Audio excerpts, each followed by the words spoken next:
Ken James and Jason McKittrick. Brought to you by Cryptocurium. The Festival by H.P. Lovecraft. Narrated by Greg Oliver Bodine. Efficuent daimones, ut quainon sunt, sectamen quasi sint, conspicienda hominibus exhibient. Lactantius. I was far from home, and the spell of the eastern sea was upon me. In the twilight, I heard it pounding on the rocks, and I knew it lay just over the hill, where the twisting willows writhed against the clearing sky and the first stars of evening. And because my fathers had called me to the old town beyond, I pushed on through the shallow, new-fallen snow, along the road that soared lonely up to where old Deberon twinkled among the trees, on toward the very ancient town I had never seen, but had often dreamed of. It was the Yuletide, that men call Christmas, though they know in their hearts it is older than Bethlehem and Babylon, older than Memphis and mankind. It was the Yuletide, and I'd come at last to the ancient sea town, where my people had dwelt and kept festival in the elder time, when festival was forbidden, where also they had commanded their sons to keep festival once every century, that the memory of primal secrets might not be forgotten. Mine were an old people, and were old even when this land was settled 300 years before, and they were strange, because they had come as dark furtive folk from opiate southern gardens of orchids, and spoken another tongue before they learnt the tongue of the blue-eyed fishers. And now they were scattered, and shared only the rituals of mysteries that none living could understand. I was the only one who came back that night to the old fishing town as legend bade, for only the poor and the lonely remember. Then beyond the hill's crest I saw Kingsport outspread frostily in the gloaming. Snowy Kingsport, with its ancient vanes and steeples, ridge-poles and chimney-pots, wharves and small bridges, willow trees and graveyards, endless labyrinths of steep, narrow, crooked streets, and dizzy church-crowned central peak that time durst not touch. Ceaseless mazes of colonial houses piled and scattered at all angles and levels like a child's disordered blocks. Antiquity, hovering on gray wings over winter-whitened gables and gambrel roofs. Fan lights and small-paned windows, one by one, gleaming out in the cold dusk to join Orion and the archaic stars. And against the rotting wharves, the sea pounded, the secretive, immemorial sea, out of which the people had come in the elder time. Beside the road at its crest, a still higher summit rose, bleak and windswept, and I saw that it was a burying ground, where black gravestones stuck ghoulishly through the snow, like the decayed fingernails of a gigantic corpse. The printless road was very lonely, and sometimes I thought I heard a distant, horrible creaking, as of a gibbet in the wind.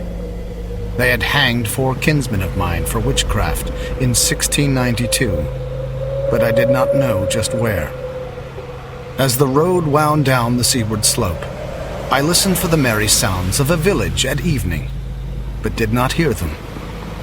Then I thought of the season, and felt that these old Puritan folk might well have Christmas customs strange to me, and full of silent, hearthside prayer. So after that, I did not listen for merriment, or look for wayfarers, but kept on down past the hushed, lighted farmhouses and shadowy stone walls, to where the signs of ancient shops and sea taverns creaked in the salt breeze, and the grotesque knockers of pillared doorways glistened along deserted, unpaved lanes in the light of little, curtained windows. I had seen maps of the town, and knew where to find the home of my people.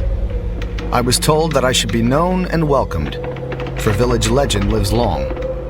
So I hastened through Back Street to Circle Court, and across the fresh snow on the one full flagstone pavement in the town, to where Green Lane leads off behind the market house. The old map still held good, and I had no trouble. Though at Arkham they must have lied when they said the trolleys ran to this place, since I saw not a wire overhead.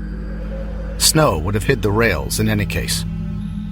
I was glad I had chosen to walk, for the white village had seemed very beautiful from the hill, and now I was eager to knock at the door of my people, the 7th house on the left in Green Lane, with an ancient peaked roof and jutting story, all built before 1650.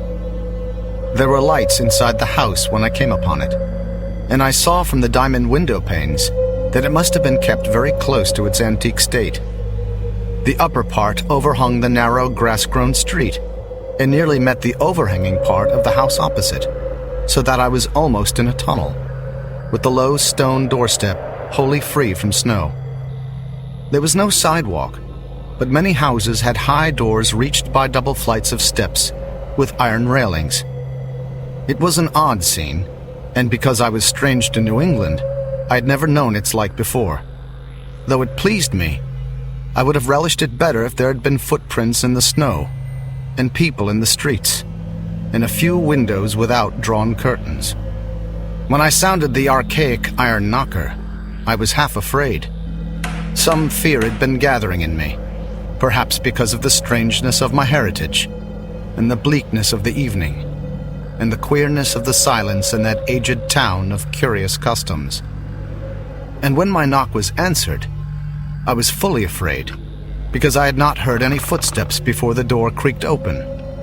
But I was not afraid long, for the gowned, slippered old man in the doorway had a bland face that reassured me, and though he made signs that he was dumb, he wrote a quaint and ancient welcome with the stylus and wax tablet he carried. He beckoned me into a low candlelit room with massive exposed rafters and dark, stiff, sparse furniture of the 17th century.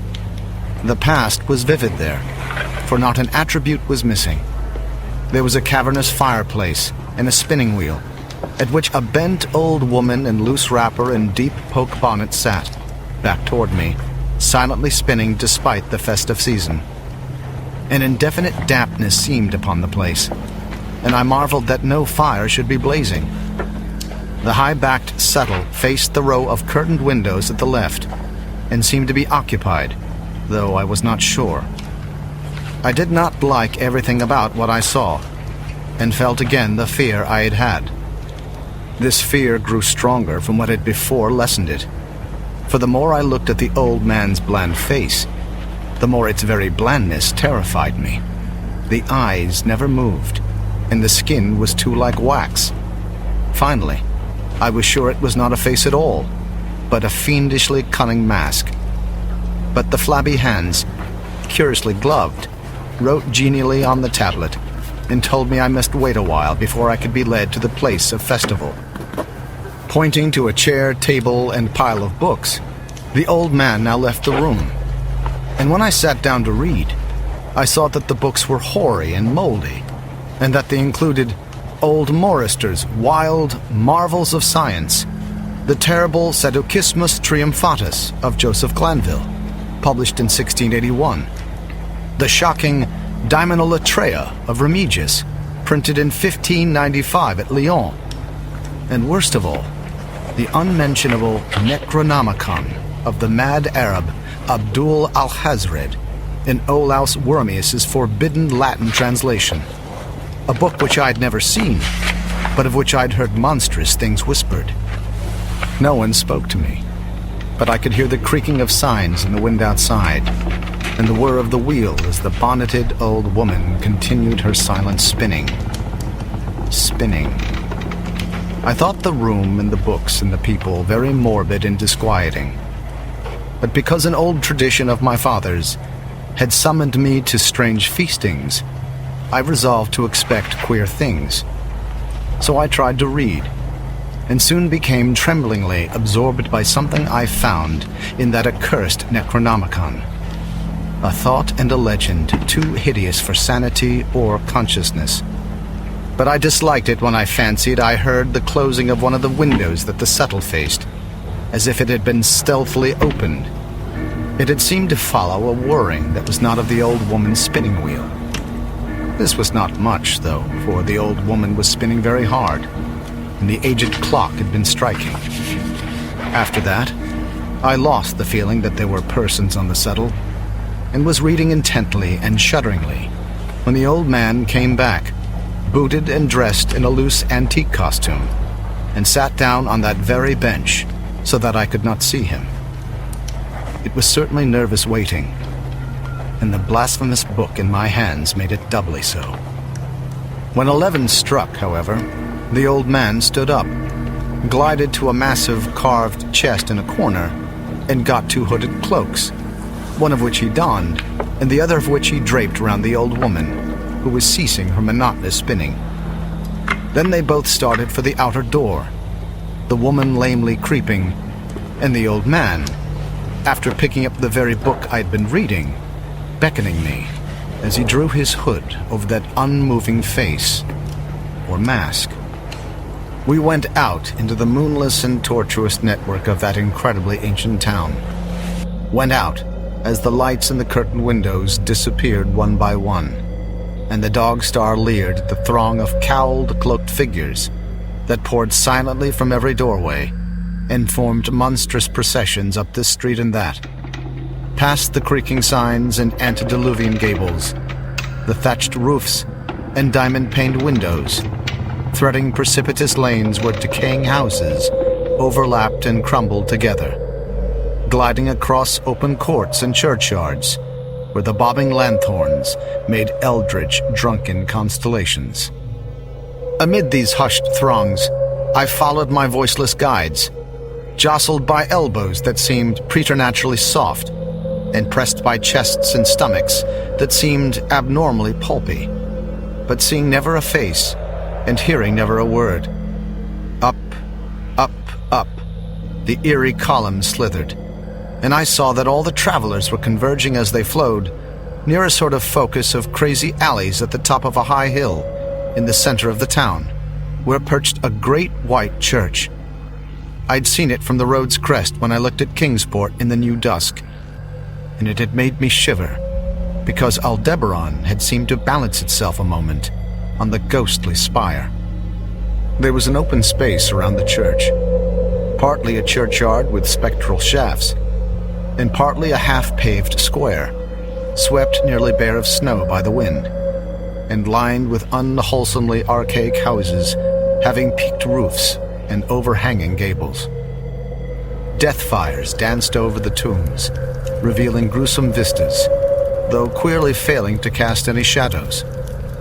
Past the churchyard, where there were no houses, I could see over the hill's summit and watch the glimmer of stars in the harbor, though the town was invisible in the dark. Only once in a while, a lanthorn bobbed horribly through serpentine alleys on its way to overtake the throng that was now slipping speechlessly into the church. I waited till the crowd had oozed into the black doorway, until all the stragglers had followed. The old man was pulling at my sleeve, but I was determined to be the last. Then I finally went, the sinister man and the old spinning woman before me. Crossing the threshold into that swarming temple of unknown darkness, I turned once to look at the outside world as the churchyard phosphorescence cast a sickly glow on the hilltop pavement, and as I did so, I shuddered. For though the wind had not left much snow, a few patches did remain on the path near the door, and in that fleeting backward look, it seemed to my troubled eyes that they bore no mark of passing feet, not even mine. The church was scarce lighted by all the lanthorns that had entered it, for most of the throng had already vanished. They had streamed up the aisle between the high white pews to the trap door of the vaults, which yawned loathsomely open just before the pulpit, and were now squirming noiselessly in. I followed dumbly down the foot-worn steps and into the dank, suffocating crypt. The tale of that sinuous line of night marchers seemed very horrible, and as I saw them wriggling into a venerable tomb, they seemed more horrible still. Then I noticed that the tomb's floor had an aperture, down which the throng was sliding, and in a moment we were all descending an ominous staircase of rough-hewn stone, a narrow, spiral staircase, damp and peculiarly odorous, that wound endlessly down into the bowels of the hill, past monotonous walls of dripping stone blocks and crumbling mortar. It was a silent, shocking descent, and I observed after a horrible interval that the walls and steps were changing in nature, as if chiseled out of the solid rock. What mainly troubled me was that the myriad footfalls made no sound and set up no echoes. After more eons of descent, I saw some side passages or burrows leading from unknown recesses of blackness to this shaft of nighted mystery. Soon they became excessively numerous, like impious catacombs of nameless menace, and their pungent odor of decay grew quite unbearable. I knew we must have passed down through the mountain and beneath the earth of Kingsport itself, and I shivered that a town should be so aged and maggoty with subterraneous evil. Then I saw the lurid shimmering of pale light, and heard the insidious lapping of sunless waters. Again I shivered, for I did not like the things that the night had brought, and wished bitterly that no forefather had summoned me to this primal rite. As the steps in the passage grew broader, I heard another sound, the thin, whining mockery of a feeble flute, and suddenly there spread out before me the boundless vista of an inner world, a vast fungus shore, litten by a belching column of sick greenish flame, and washed by a wide, oily river that flowed from abysses frightful and unsuspected to join the blackest gulfs of immemorial ocean. Fainting and gasping, I looked at that unhallowed Erebus of Titan toadstools, leprous fire, and slimy water, and saw the cloaked throngs forming a semicircle around the blazing pillar. It was the Yule rite, older than man and fated to survive him, the primal rite of the solstice, and of spring's promise beyond the snows, the rite of fire and evergreen, light and music. And in the Stygian grotto, I saw them do the rite, and adore the sick pillar of flame, and throw into the water handfuls gouged out of the viscous vegetation, which glittered green in the chlorotic glare.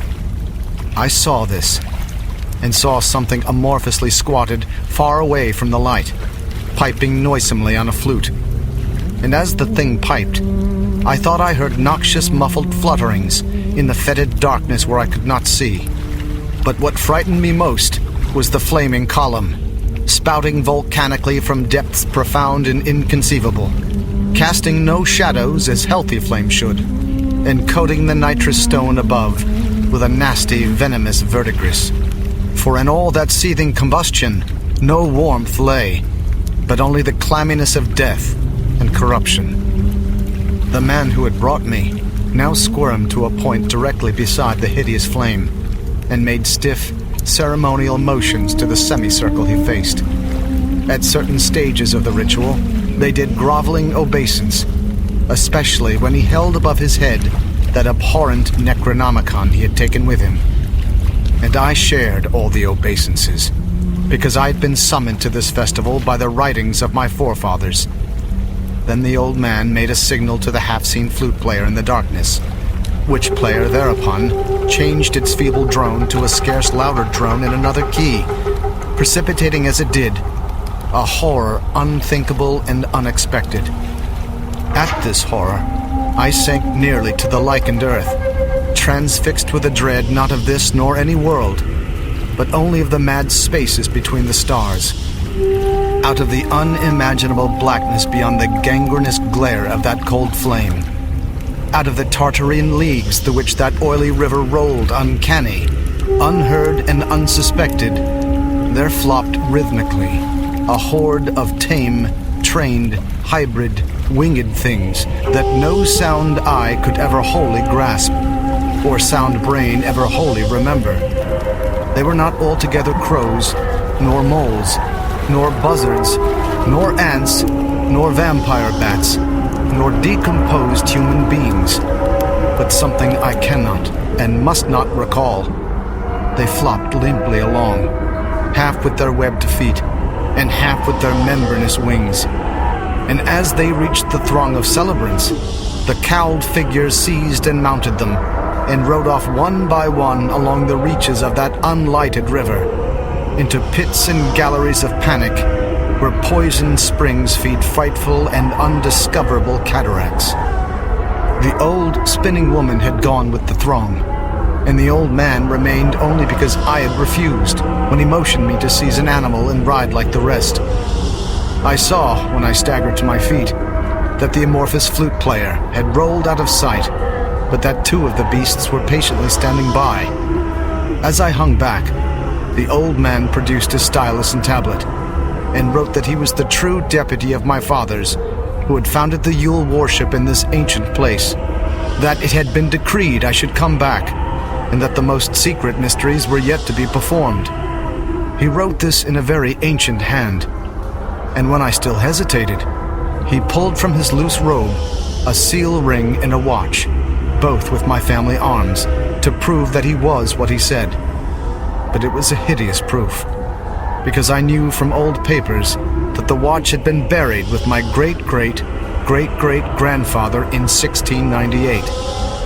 Presently, the old man drew back his hood and pointed to the family resemblance in his face. But I only shuddered, because I was sure that the face was merely a devilish waxen mask.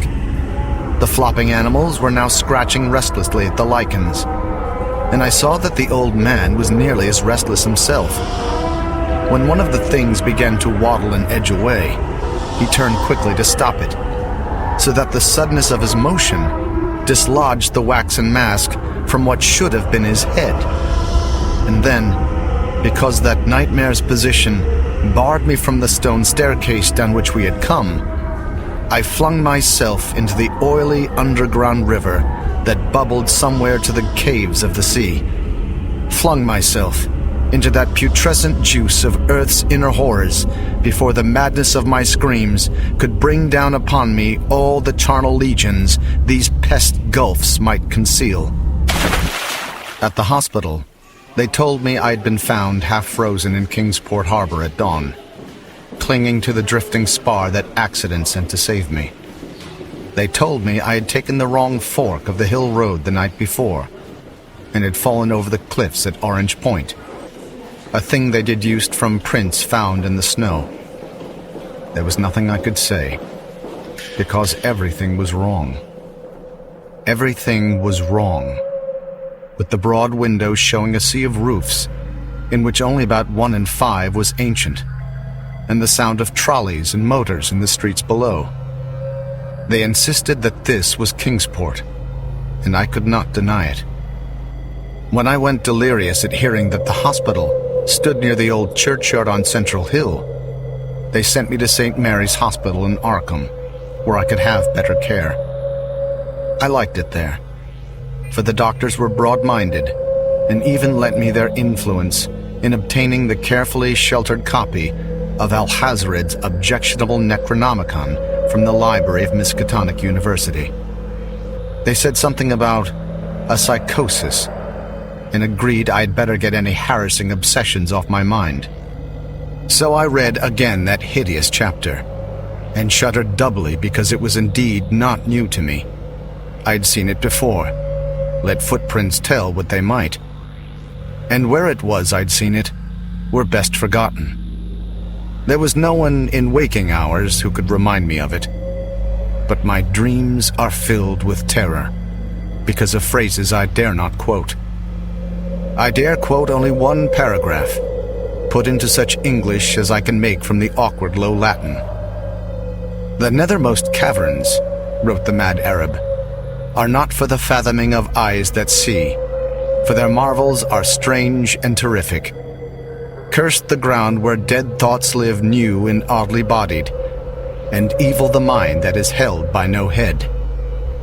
Wisely did Ibn Shakabau say that happy is the tomb where no wizard hath lain, and happy the town at night, whose wizards are all ashes. For it is of old rumor that the soul of the devil bought hastes not from his charnel clay, but fats and instructs the very worm that gnaws, till out of corruption horrid life springs, and the dull scavengers of earth wax crafty to vex it, and swell monstrous to plague it. Great holes secretly are digged, where earth's pores ought to suffice, and things have learned to walk that ought to crawl.